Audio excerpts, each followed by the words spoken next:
The modern e-cigarette was invented in China, and since then, vaping has become a global industry worth billions of dollars. This status as a newcomer, coupled with its popularity among young people, has led to governments passing some form of ban on vaping. Although vaping hasn't been researched for as long as tobacco has, it's considered to be much safer than cigarettes. The vape debate has gone global. In the US, the FDA has announced sweeping restrictions on vaping, and in Hong Kong, the government is proposing a full ban. We're here at a Hong Kong vape shop called The Vape Shop to meet the owner and other vape lovers to find out what's it like to be on the front line of the vape debates. Hi, Tom. How's it going? Nice to meet you. Yeah, you too. Hi. Most people who come in, they just want to quit smoking cigarettes. And some of them want something that feels as similar to a cigarette as possible. We've got a testing system where you can try all the flavors. You just hold this button in and inhale through there. Through my nose. No, through your mouth. That's the mouthpiece. You can try through your nose. I wouldn't recommend it though. So start with a small amount. So that's it. That was a very big inhale for a first time.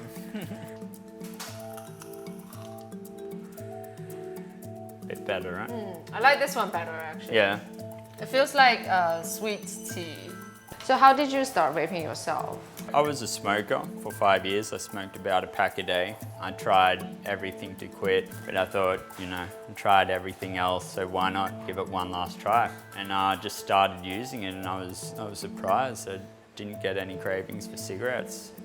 That was in China where the nicotine liquid was legal. So in Hong Kong it's not. right, in Hong Kong they don't allow it.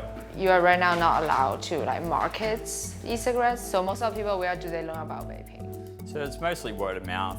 Like for myself, it helped me quit smoking when nothing else did, so I wanted to tell my smoking friends. You talk about vaping like it does no harm to your body because there's no nicotine, there's no burning involved.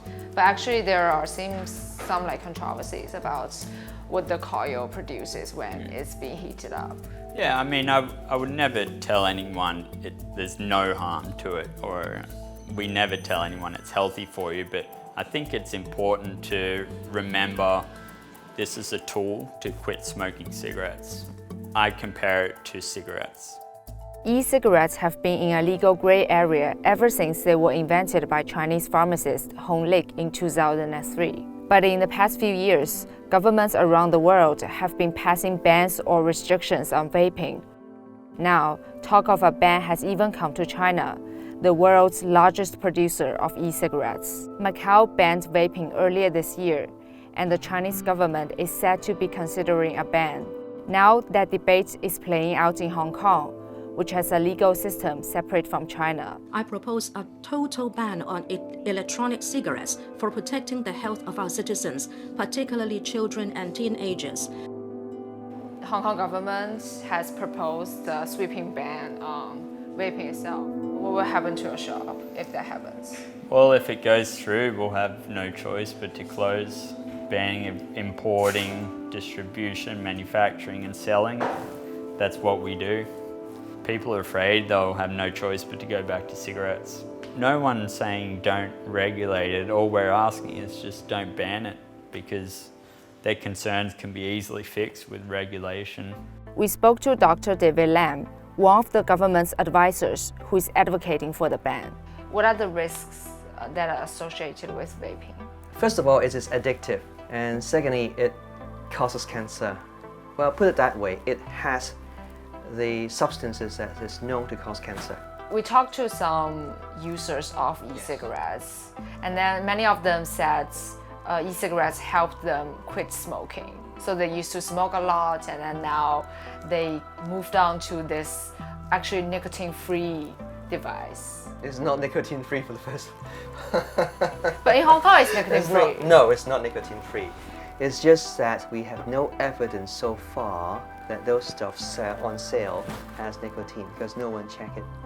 There have been arrests for the sale of e-liquid with nicotine in Hong Kong, where the maximum sentence includes a 2-year prison term. Do you think the ban will in any way benefit the big tobacco corporations? That's an interesting question. But first of all, I don't know whether some of those big tobacco companies are also manufacturers of these devices. If they want to snuff off the electronic cigarette industry, then we wouldn't stop them from so doing.